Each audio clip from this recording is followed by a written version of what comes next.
Bom, boa tarde, sou Lucas Bahia, eu vou falar um pouco sobre materiais e métodos. Primeira parte, eu vou falar sobre a obtenção do corpo de prova. Como o Vinícius já falou anteriormente, a gente está utilizando o material M2H13 disponibilizado pela Indústrias RCN, né? E aí, então, aí eu vou falar um pouquinho do processo que foi realizado.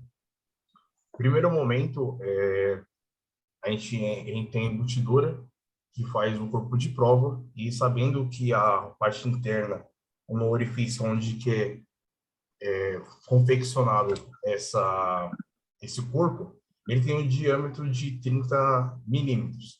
Sendo assim, a gente presumiu que a gente precisava fazer uma medida menor do que o corpo dele, né, para estar encaixando. E aí a gente cortou aproximadamente em torno de 10 de largura e comprimento de 20.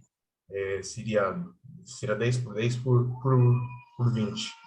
E nesse processo, na embutidora, a gente utilizou um spray para ser desmoldante para facilitar na hora da retirada. Então, o primeiro passo, a gente foi lá, passou o spray tanto na tampa e tanto na, no corpo.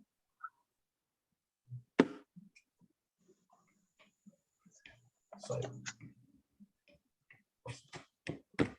Tá, eu tava te esperando. Pronto, voltou aí? Sim.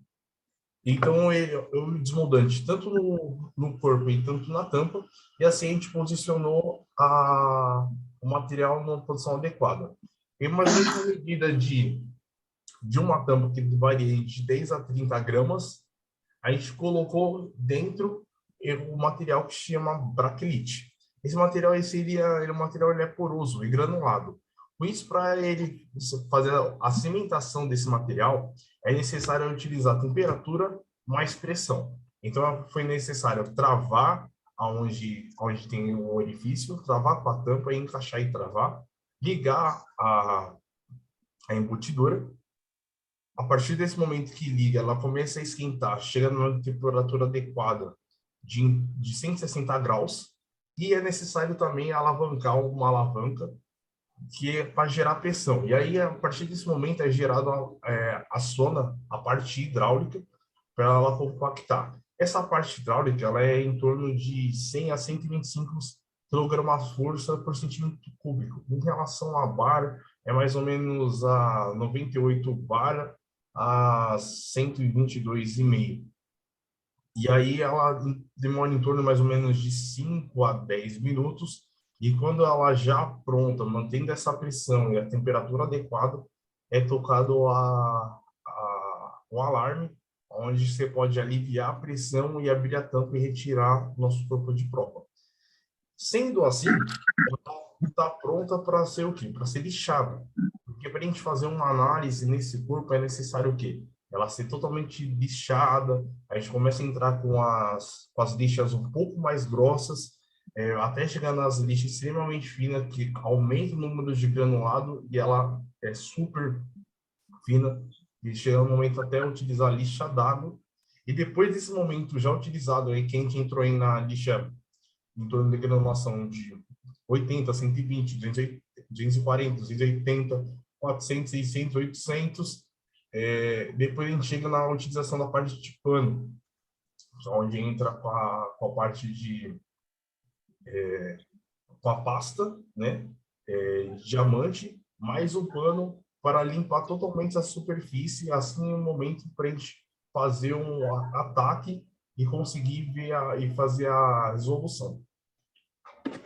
Bom, aqui nesse momento de desenvolvimento da matrizes, né, como o material estudado, no primeiro momento, foi o H13, o H13 ele não estava dando um valor satisfatório em relação à matriz, ela estava em torno de 30 mil peças, variando até em torno de 52 mil peças, ela estava sendo utilizada. E aí depois ela já estava já perdendo já com o seu desgaste.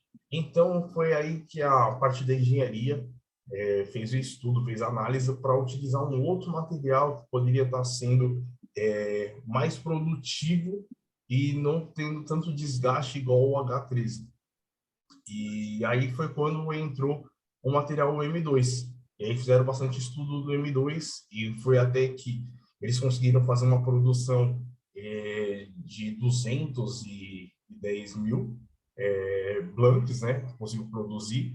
E com a análise de tudo isso, eles conseguiram encontrar algumas trincas que foram geradas no processo, e mesmo assim, no material M2 não foi perdendo a medida. Mesmo com a trinca, foi conseguido produzindo a matriz até chegar no valor mais ou menos satisfatório de 170 mil peças. Chegando nessa análise, eles perceberam, a partir de duas matrizes, que a matriz não perdia a medida, e além disso, além disso, ela trincava na mesma posição. Então, com isso, eles fizeram então a ideia de fazer a matriz bipartida. Como vocês podem estar analisando aqui na imagem 27, como é a matriz hoje, né? Seria mais interessante vocês conseguirem perceber aqui na figura 28, onde que é o bloco e a matriz, ele é partido. Antes era um bloco só, era uma união só, e hoje ela consegue ser partida. Ela tem uma interferência, são duas bipartidas, né? Que ela tem uma interferência de 0,02, né? Quer dizer, tem 2 centésimos entre o bloco e a matriz. Bom, e os resultados da discussão do processo, né?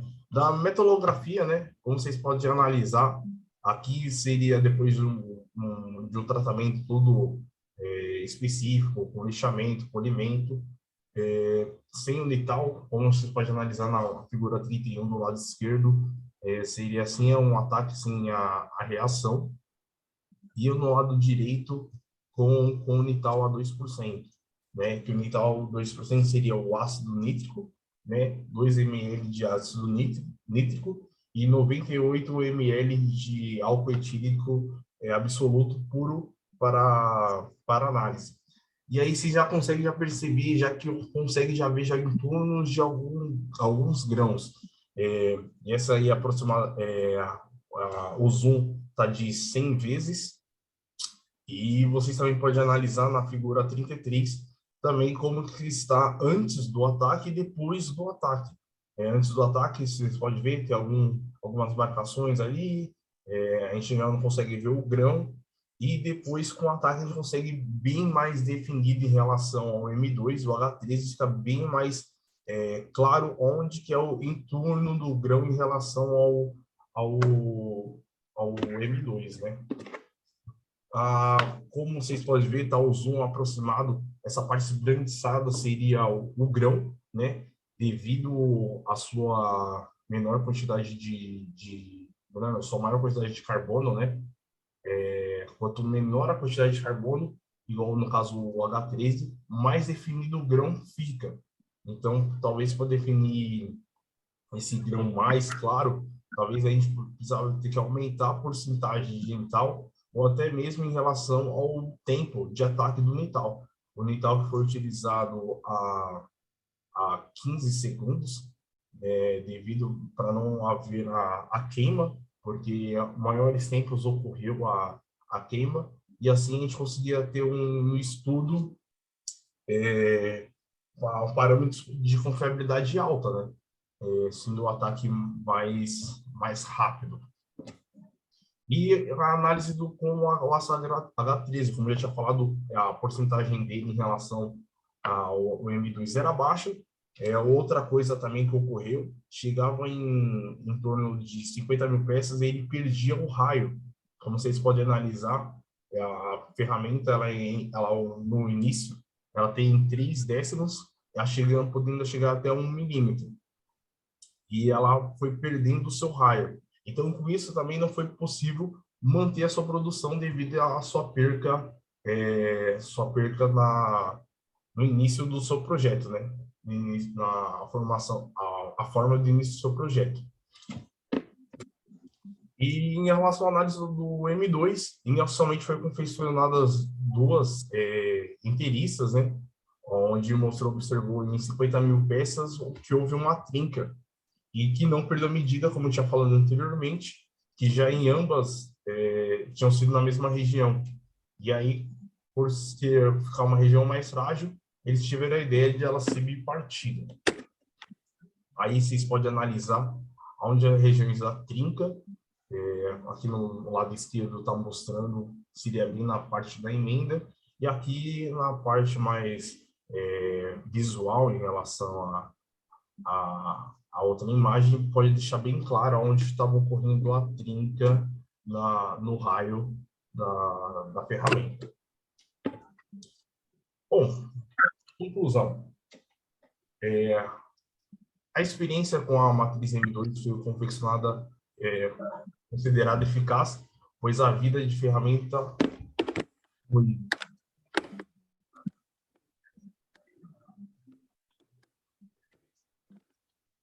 foi de 3,58 vezes maior do que a matriz H13, confeccionada de